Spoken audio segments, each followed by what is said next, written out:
Philippe Vincent Foisy. En direct à Salut Bonjour. Ce vendredi pour terminer la semaine. Gros dossier, évidemment, Philippe Vincent, ce dépôt hier par la ministre Sonia Bélanger d'un projet de loi pour modifier l'aide médicale à mourir. Oui, pour élargir son accès et aussi pour s'assurer que ceux et celles qui ont des maladies neurodégénératives puissent faire un consentement préalable. Donc, demander pendant qu'ils ont toute leur tête qu'à un moment donné, lorsque la maladie comme l'Alzheimer ou la démence fera en sorte qu'ils ne seront plus capables de consentir de façon officielle, ils puissent quand même recevoir l'aide médicale à mourir. On l'augmente aussi, on va pouvoir la recevoir dans certaines maisons de soins palliatifs alors qu'on n'y avait pas droit.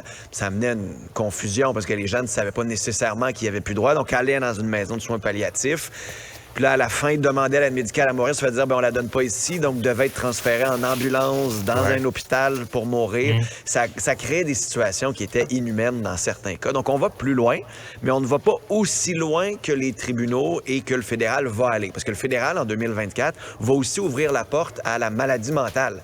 Et là, hier, la ministre disait, mais c'est pas de la maladie mentale, c'est pas une maladie au sens propre de l'aide médicale à mourir. Est-ce qu'on va avoir deux régimes de loi? Après ça, je peux comprendre qu'on décide d'avancer à petits pas là-dedans. C'est tellement sensible, c'est tellement délicat comme dossier. On a vu, par contre, qu'on en a beaucoup plus de demandes d'aide médicale à mourir. Cette année, ça devrait être à peu près 7 de toutes les morts. Et moi, je veux juste m'assurer que ce soit pour des raisons d'indépendance, que les gens reprennent le contrôle sur leur mort, comme ils l'ont eu sur leur vie, et non pas comme un choix par défaut, parce qu'on n'a pas les autres soins nécessaires. Oui, effectivement.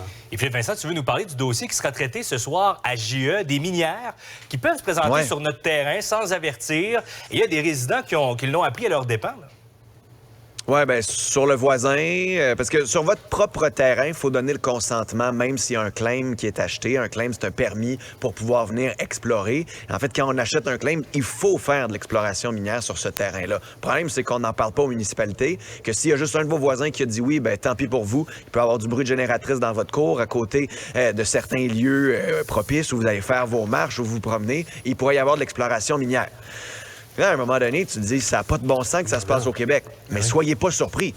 En 2011, j'écrivais là-dessus quand c'était le dossier du gaz de schiste. On avait les mêmes problèmes, on avait les mêmes enjeux. Et là, finalement, en avril, il y aura consultation avec la ministre et le réseau et les municipalités et tout ça.